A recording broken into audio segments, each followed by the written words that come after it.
Hi, so I'm Dave Bonney from Los Alamos. My walk-in slide.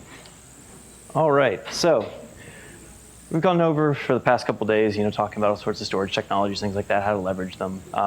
So I'm going to tell you about what we're doing for, it's actually being put in production as we speak, something called MarFS, which is a bit of a relaxation of POSIX, and we'll get into why we're doing that.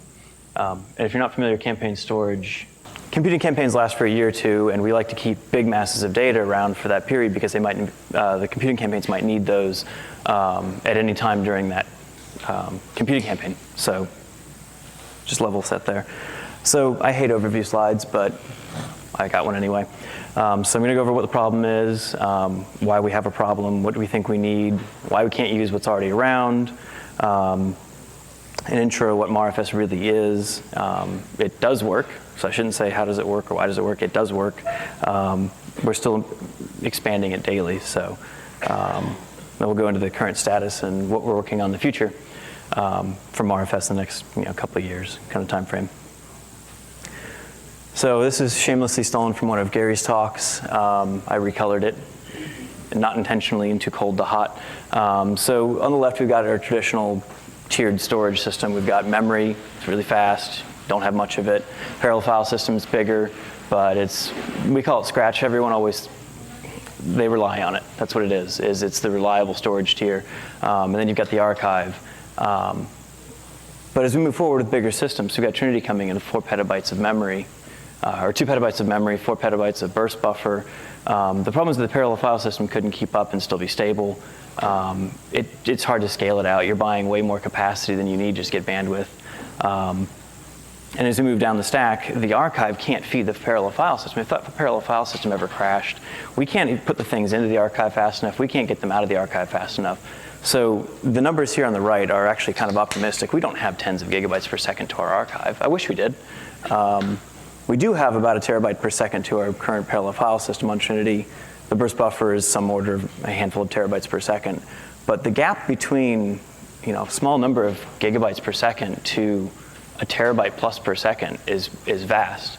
And you can't store everything down there in a reasonable amount of time. You can't pull it back up if something happens to the parallel file system. So we've got this new thing called campaign storage. I shouldn't say new. We've had one in production for 2 years at this point, just at small scale to wedge in between our archive and parallel file systems.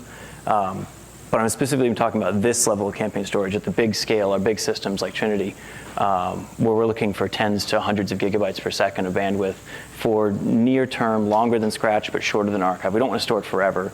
We want some place for people to put things in there for short periods of time, and short being not forever. So it still needs to be quite resilient. So what do we need? Our workloads tend to produce really big files or lots of really small files, but a data set itself might be in the petabyte range, if not bigger. And so we need a really big storage system, and we need it to be longer and more resilient than the Scratch systems that are typically on RAID 6s or maybe distributed RAID 6 or something like that. But you pick the certain right disks among the system, or there's a power outage and it crashes, or some user fills it to capacity and it crashes or something. We don't want that to happen, and we want something that lasts longer than that. But what we don't need is we don't need a hot tier where we've got hundreds of petabytes of storage that go hundreds of gigabytes per second that are also completely POSIX. We don't need that. We're putting it there, and when we need it, we get it back. We don't work on it in that storage system so that we don't have to seek to byte number 3, update it because we felt like doing that. We require reasonable bandwidth, and we want something that's easy to use. So metadata stuff, changing your trees, renaming files, choning, schmodding, things like that. All the normal things that users expect to be able to do with a storage system, we want to be able to still do that at this campaign storage level. But we don't need POSIX. We don't need to be able to go through and update the middle of a file or anything like that. You don't need to change the data. You put it in there, you get it back. You'll see where I'm going here because we're going towards object-y things, right? So why can't we use what we already have? Why can't we build a big archive that just goes really, really fast? As Gary already mentioned in the previous panel, it takes so many tape drives to get that kind of bandwidth. You'd never keep it running, or if you could, it takes an army and it's expensive for various reasons. Object solutions as they sit make a lot of compromises to things, so you can use all sorts of FS things over object storage, and they all tend to make a lot more compromises than we really need to. We don't need to be able to seek in the middle of a file and update it. We don't need to enforce any of these write semantics for POSIX other than stream it in, stream it out. And you could build a really big POSIX file system, and there's nothing stopping you, but you have to throw a lot of money at it to either have something supported or something stable, and it's still not going to be quite as resilient as something you can build on top of a nice scalable thing. So we have bigger problems than other people do. I think we've got, I mean, you look at the Shutterfly, and they're talking about megabytes of pictures, or maybe if you have a really big picture, it's tens of megabytes. We have data sets where the smallest file might be a couple bytes, but then you also have a petabyte size, single file. And if you tell your objects vendors that you're going to put a single file into their file system or into their object store that's a petabyte, they go, no, you can't do that. And you just can't. And even in the terabyte range, it starts to get a little iffy on support. But we also have things where we've got millions of cores running these machines. We might have millions of files that are small to us, but they're still gigabyte size. But inserting those into an object store directly is also not something we want to try to deal with. So you try to maintain too much of the POSIX semantics if you're doing a compromise where you want to use existing tools on top of, like CephFS is a full POSIX-y thing. And because of that, I don't hurt anybody's feelings, but it kind of sucks for performance. And performance of the cloud level file systems are not performance in HPC terms. So we've come up with this MarFS concept. It's kind of Gary's brainchild and company trying to figure out things, what we can do to relax to make it more usable for us. So MarFS, we're taking the parts of POSIX we like, which is all the metadata operations, opening up a directory and going ls that guy and stat it and find out who owns it. Oh no, I want that other guy to own it, change that. Making trees, hierarchical data structures, things like that. We wanted to keep all that, right? And what we do is we put that on top of an object store. So the data is actually stored within objects. We're kind of agnostic as to what kind of objects they are, but we want to follow they're immutable. You store them, they stay there, and if you want them back, you get them back. But we don't want to support all the extra stuff in POSIX. It makes it nasty. I mean, distributed POSIX is only hard because of all the serialization that you have to do at scale. And we're trying to avoid that and keep the metadata separate. So metadata looks like POSIX, feels like POSIX, but then the data itself is not. So it lets you be a lot more flexible to storage technology you put underneath it. So are the challenges. I mean, obviously for object stores, you can do update in place in some object stores. Do you want to? Probably not. They have totally different access semantics. So how do you use an object store? I mean, I don't know how to use Amazon EC2 on my own, or AWS or whatever. I can't store my files in there. I can't organize them because I have to keep either everything in my head or I have to design my own scheme to do it. And what we don't want is our users trying to do that. So we're building this for them. They have a storage system that looks and feels POSIX-y, except for when they're moving data out of it or into it. But we also need to have something that's completely scalable for namespace. So we are going to have billions and trillions of files in our file system over the course of time. And what we don't want to do is have one single point of failure, one single scaling limit within that system. And like I said, we have single files in the many terabytes to petabyte range, and there's not much that can support that efficiently at this point. So we're trying to engineer our way around it. So what are we restricting? Well, obviously, we don't do update in place. You cannot write to this file system like a file system. We're going to have a pipe tool that lets you pipe things into files. So that's through a nice, simple little fuse interface. But we don't allow seeks when writing. We don't allow open read write. So when you want to put things into this file system, you use a tool. And there's a variety of tools you could use. We're using one called PF tool that we've rejiggered to make it work. But we're not letting you write the way you want to write because it's too expensive. It's too hard to do it. You can read any way you want. We're not restricting that yet. I don't know if we're going to, but you have to put it in the way we say you're putting it in because it makes it easy. We can parallelize it. We can make it nice. So what we're gaining by restricting that is that we can use object storage in the bottom tier on something that feels like a file system, but lets you scale out like object stores scale. So you can just plop down a bunch of them, send some objects to them, and then it works. And we're creating nice workloads by taking big files and splitting them up into individual objects that are on a per file or per object store size. You can say, oh, this one's really good with 2 GB size objects. Okay, fine, create 1 million of them and send them there. Rather than trying to ask the object stores to do things they're not designed to do, we're engineering our way around that. In the same token, we're doing packing. So if you don't want to put 1 million 1-byte files into an object store, the overhead's huge. Everything about it sucks. So put it into a couple objects and hand those over and just handle everything at the upper layer. And like I said, you can read anything you want. You can open, seek, whatever. It just has to be read-only. So what is it? It is top to bottom. We've got a small fuse daemon that really just is for user logging in and interactively poking around, moving their data around, doing move, copy, not copy, move, rename, change mod, that kind of thing. The file movement tool I talked about that copies things in and out, can sync things up, so it's kind of like an rsync but in parallel, so it's much faster. Comparisons of metadata and data if you want to, listing things. Handful of tools that make it easy to use. So I'm a storage monkey, so I build the systems and I want to keep them running, and I don't want them to be a pain because at 3 in the morning I don't want to get paged with something that exploded that I spend the next 17 hours trying to fix. So it needs to be simple and easy to maintain. So we've got a handful of tools that help with that. And then a library that it's just a C library at the moment that you can call into with the various tools. So there's an API you can call into to move files in, pull files back, that kind of thing. And what does it require? It requires at least one globally visible POSIX namespace. So when I say namespace, I just mean this is where the metadata is going to be stored. It's going to perform at about the same level of whatever POSIX metadata store you put under there. We use a standard POSIX permissions through the whole stack, so it's easy to get through. You don't have to do anything funky. Your users don't learn anything new. You just put it all in there, and they can use it as is, other than when they're writing. And you need some type of object store at the bottom level as well for the storage. And we're using Scalable right now. And you kind of tailor your configuration to be tuned to what the object system wants to do. So you can set limits on how big things go in and how small you put things in, that kind of thing. So you're trying to treat it nicely because what they're built to handle is not what we are going to throw at it if we just threw random files at it. So scaling is one of the things that we're reasonably familiar with at Los Alamos.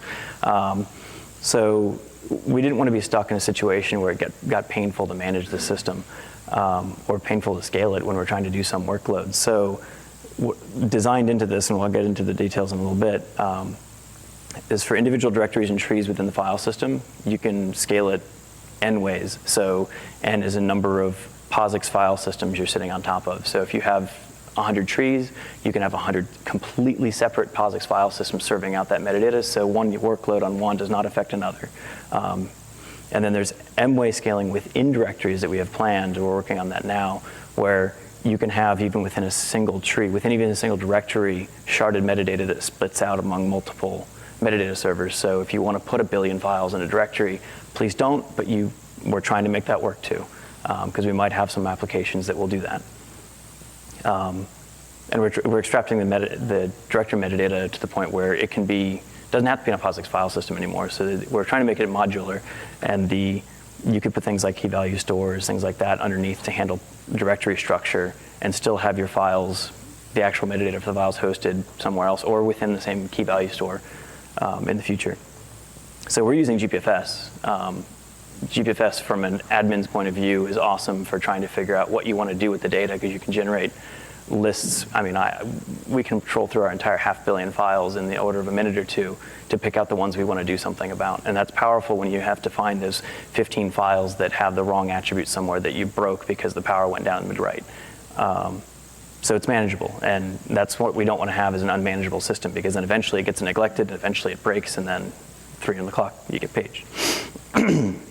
So, has a data movement scale, so we don't really have a limit on the number of storage repos underneath. You can put in one, many, it doesn't really matter. You put down your scalable chunks of storage and configure them in the way you choose to make them. And what we do is we can stripe data within a repo or among repos very shortly. So if you have 10 things that can go 10 gigabytes per second, we should be able to get 100 gigabytes per second out of that, provided you have the nice wiring between where you're sending the data from and where your data is actually being stored. Yeah, so moving on. So now we're getting a little bit of the guts, and I'm going to apologize if I bungle this a little bit. It's complicated, and I'm still trying to grasp all of it day to day. So this is the metadata scaling, which I was saying is the N-way directory scaling, M-way within a directory.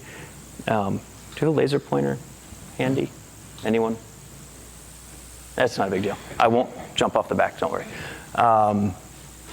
So we've got within each directory, you can have, or within each project directory, so we call them named repos at the top level.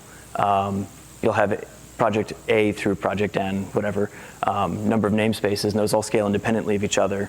Within each directory, you can have sharding enabled, and that can go from 2 directories out to, or 2 metadata servers out to any number of metadata servers. And these are all independently tunable things on a directory by directory basis.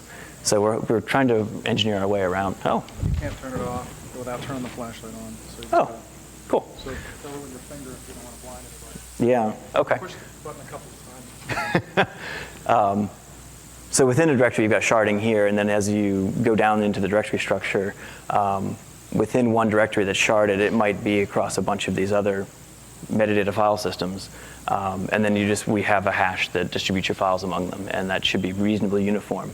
So as you go through and you want to look at every file in this directory A, it really goes out and parallel stats all these things and readers and gets everything back and hands it back to you. So it's all, it should scale pretty nicely in that way. And at the bottom level, we've got the different types of objects that can then scale across any number of object repositories.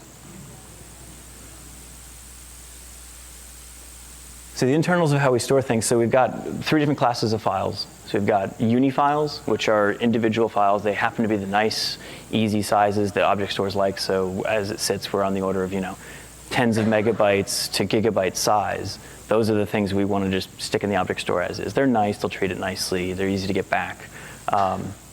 And what we do is at these top level directories here, whenever you create a file, we go through and we update some extended attributes on those files themselves as we're storing them into the object store. And they're placed based on their size, things like that, the location in the tree. But then the extended attribute tells you about which repos it's in, the actual object ID, so the name of it. The offset's 0 because it's a Uni-File.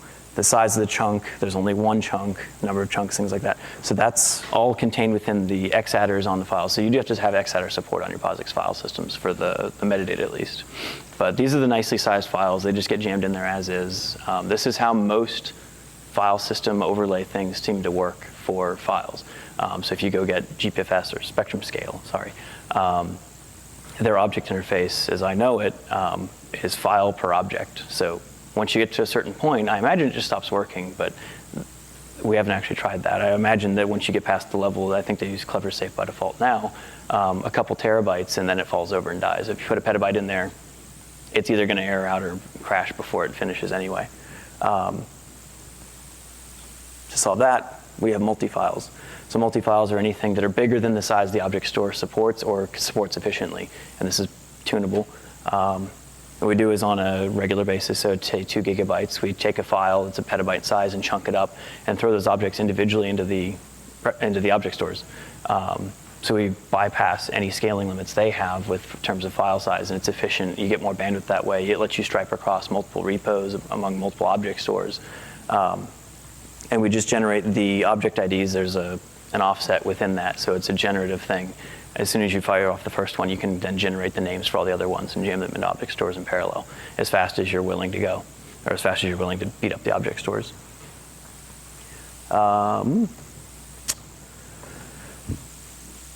This is just the same thing within a multi-file with multiple object stores at the bottom rather than putting all of your objects within a single object store, so a single scalability ring, a single Ceph instance. You can stripe across multiple, so that gives you the power of not only expanding later, but if object system 1 was technology that you knew, and object system X was something new, that you had just a smaller instance of or something, you can plug and play these object systems at the bottom level. And you obviously do some things like balancing, making sure things aren't wildly out of spec between one or the other, but it's something that you can do. And if you have one object store that is almost full, and you want to plop down 4 more and rebalance between them, you can do things like that.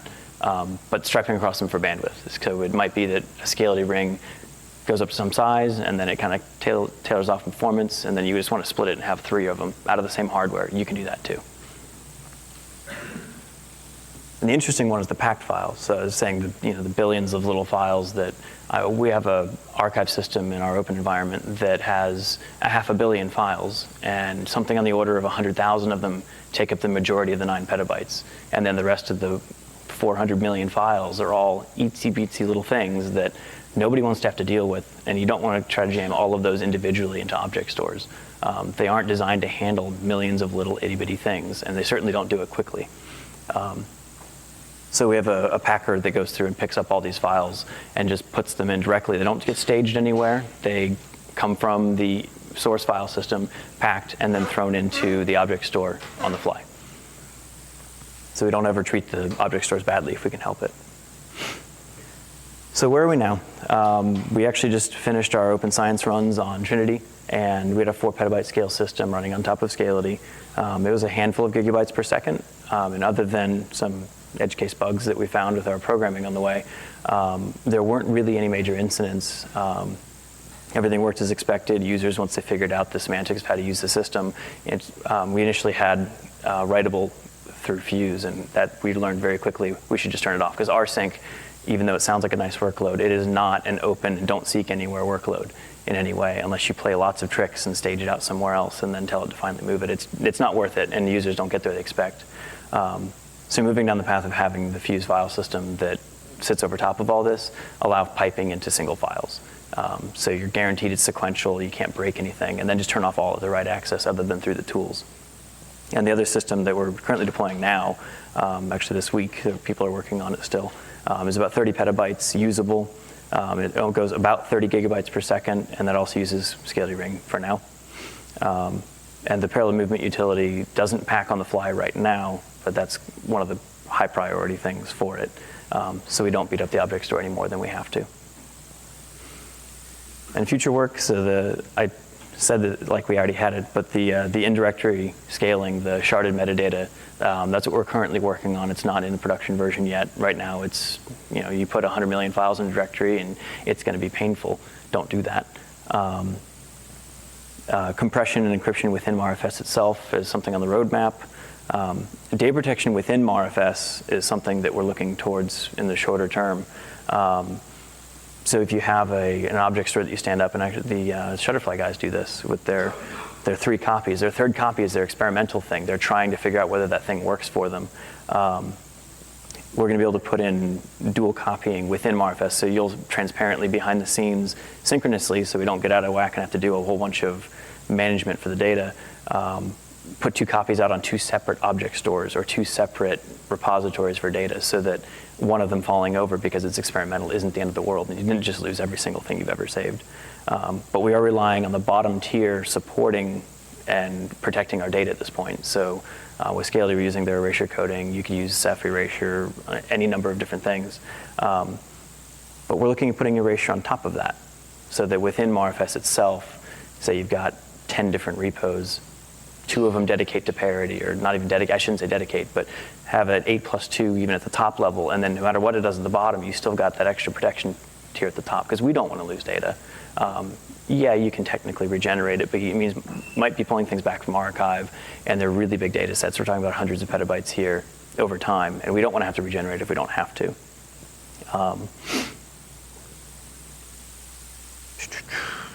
So, these are all the little things we're going through. Migration tools for stuff in the future. So as we move to new technologies, we haven't really completely worked out how to move to the new stuff. I mean, that's what a lot of things, between object stores, you can expand them and contract them and build new ones and migrate data. And you can do that underneath this without telling the top layer, but it would be nice to have something to move completely between technologies in the future as well.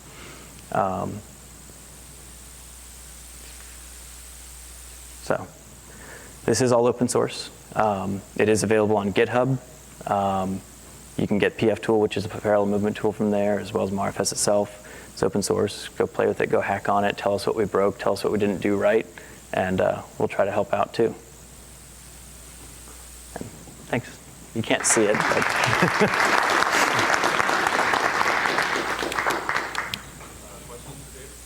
yeah. If you feel like I didn't answer any of the questions at the beginning when I said what I was going to do, fire away.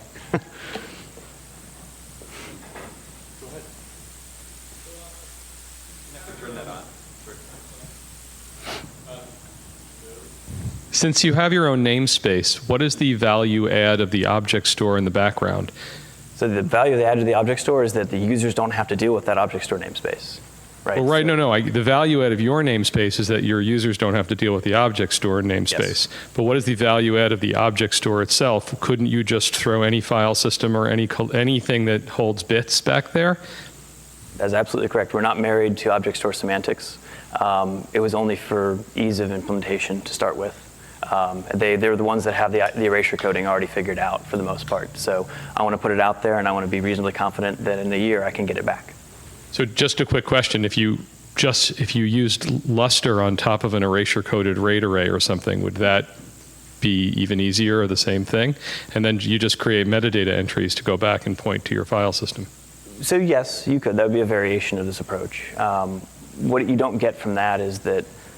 So you're talking about having Luster namespace over some number of erasure-coded individual things? Yeah, I mean, if I'm just thinking, since you've abstracted the whole storage interface, right. The protocol that's used to access the files could be anything. It could just as easily be a real POSIX file system on top of any old disk. But if all you were getting out of an object store is erasure coding, you could just get multi-parity RAID back there and maybe be just as happy? Yep. That is exactly true. We're looking at doing that potentially in the future. I won't get into why. Sorry. So in your slide deck and on, on your future work slide, I saw nothing about diagnosability of the file system, specifically diagnosability at exascale. You already have file systems in both BPFS and Luster that once you get beyond a certain point, become much more difficult to analyze. Turn on your mic, please. Turn on your microphone.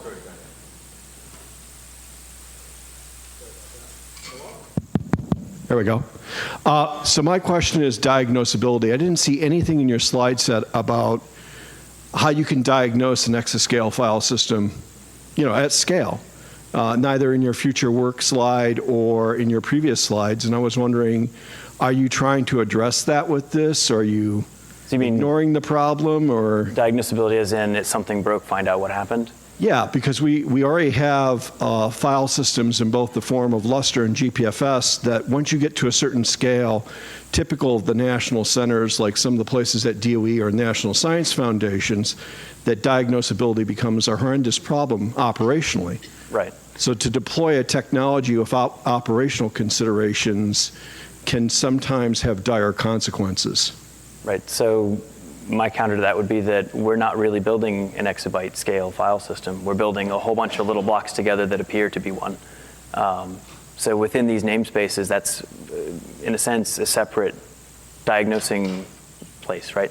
So you've got namespaces 1 through N, and those are on POSIX metadata servers 1 through whatever, and the storage systems themselves at the bottom are a completely different tier. You don't have to marry them so tightly when you're trying to diagnose a problem.